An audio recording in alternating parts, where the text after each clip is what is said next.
tell me your name and where you're from? My name is Beth Huneycutt. I'm from Lancaster, South Carolina.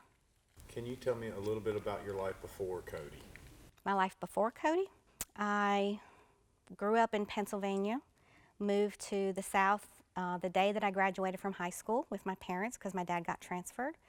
I went to college at Winthrop University, met my husband, and we got married. Plan was for him not to have any kids, but we changed his mind and we had Cody. Well, Cody was the kid that everybody else wanted. He was very well-mannered, he was very well-behaved, he was very loving, he was funny, he was smart. Everybody loved Cody.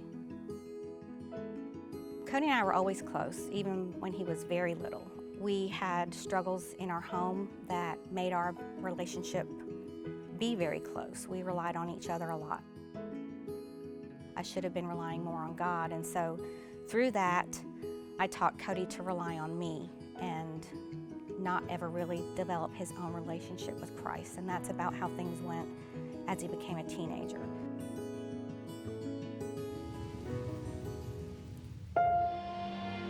My husband was an alcoholic, and I do want to say now that he is over 1 year sober, so he also has come to that realization and he has stopped drinking. There was a struggle for Cody to see his dad doing something while he was telling him not to do the same thing.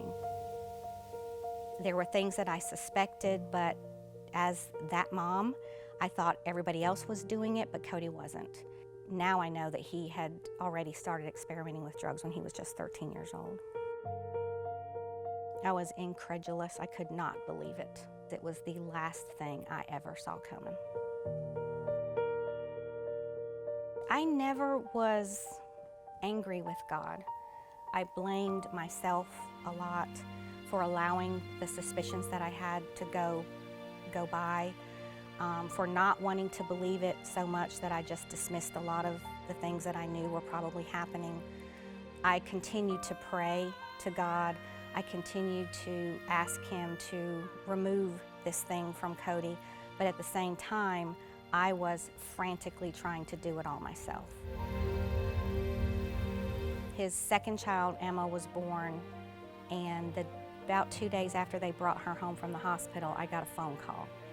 And in my gut, I was knowing what it was about, but in my heart, I was continuing to pray, "Dear God, don't let it be what I think it is."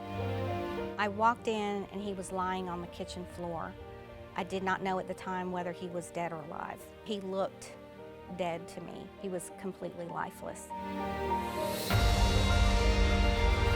I was angry with Cody because I could not believe that he had done it again. At that time, he sat straight up because they had administered the Narcan. I continued to pray through it, but I stepped over his body, I walked into the next room, and I said, "You should have let him die. You should have let him die," because I could not go through it again. I did not know how many times Narcan could restart a heart before it wouldn't start again. And I did not know how many times my heart could break before it stopped beating.